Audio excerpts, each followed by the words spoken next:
Dude, I guess it's time for the news.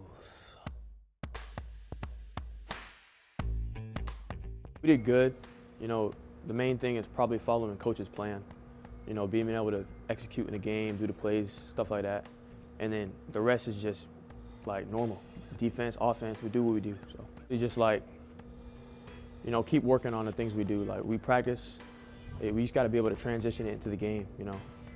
We practice all the time. We do different plays and defenses, stuff like that. So honestly, it's as simple as that stuff. So pretty much.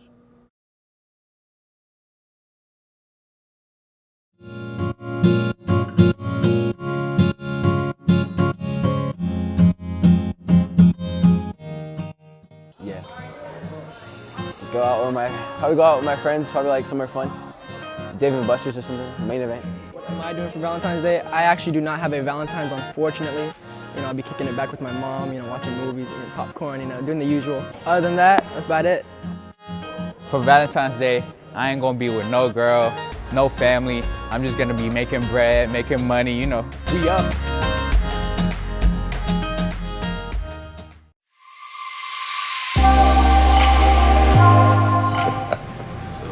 Hello, and who am I with today?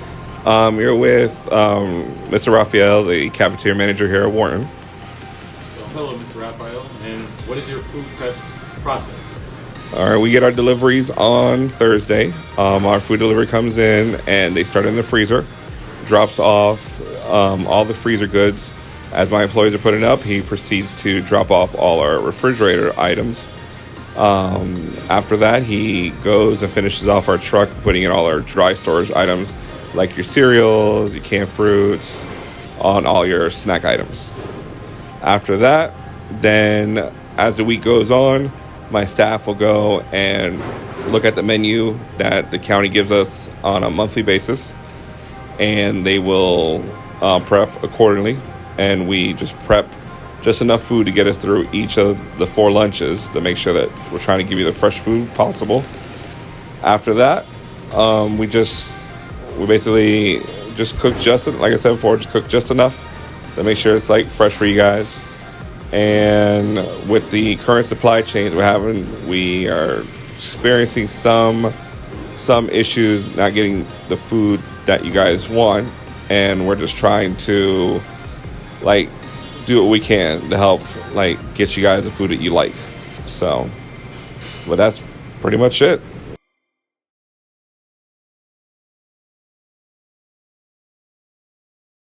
Can't is not part of your vocabulary. If you just put your mind to it, you can do it. And you believe that? Yeah. That's the crazy thing is if you're never given limits, then you think, I can do anything. And if she could do anything, she wanted it to be this. What she saw her hero, Dominique Moceanu, doing on TV. There was just one problem. Jennifer was born without legs. A devastating birth defect that had led her natural parents to abandon her the day she was born. It bothered me to think that there was a little girl that was left at the hospital and she had no legs, so I thought she needed a family that would love her and take care of her. Sharon and her husband Gerald brought her home to the tiny town of Hardinville, Illinois.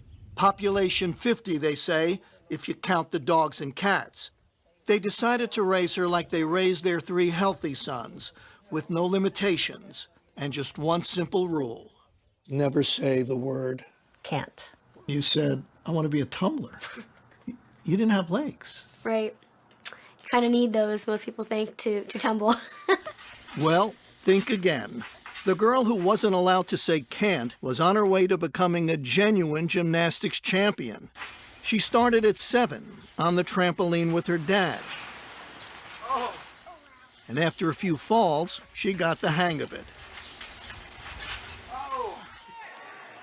In time, she was competing.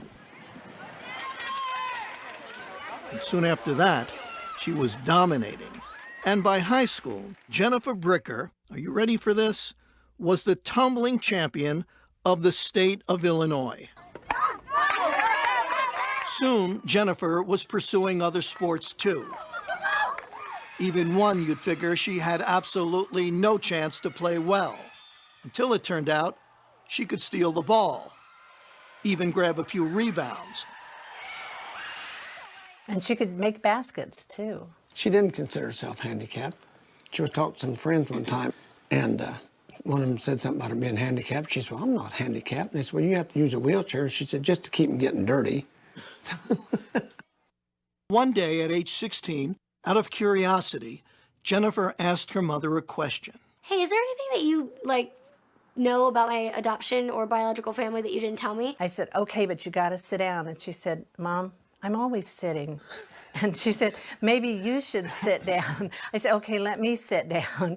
And she said, well, what's the big deal? Just tell me what my last name is. And I said, well, that's the big deal. And she said, what do you mean? And I said, your last name would have been Moceanu. I knew what that meant. I knew that Dominique Moceanu was my biological sister. When she finally tracked Dominique down, Jennifer wrote her a letter. Inside the envelope were adoption papers, a photograph, and a stunning piece of news. My biological last name is Moceanu. That line, I was just like, I can't believe this is happening. Everything was there. The evidence was there. Jennifer looked like the spitting image of my youngest sister, Christina. What a moment for anyone to even speak to their childhood idol, but for their childhood idol to be their sister, that's something. She told me she was an athlete in the letter. In fact, I was her inspiration to start tumbling and doing gymnastics. And then on the phone call, she goes, oh, by the way, I have no legs. I mean, she's like, wait a minute, didn't you just tell me that you're an acrobat and you did all these sports? And I could just hear the wheels turning, and Yeah. And I said, who is this girl? Oh my gosh. How did she have this attitude to persevere in life and overcome every obstacle? And she's my sister. Jennifer has moved out to Hollywood. Where else if you want to be a star? She drives a specially equipped car and lives a normal, independent life. And she's earning a living. How else? As a gymnast. She's an acrobat who has toured with Britney Spears. And now she's training for a classical performance at New York's Lincoln Center. We got to go to Ohio and got to watch her perform. The audience just went crazy. They stood up and they were whistling and screaming and clapping and all this, and I was blubbering. I was sobbing because it was so beautiful, and it's like, oh my goodness, that's my baby. The baby who was taught early on never to say the word can't.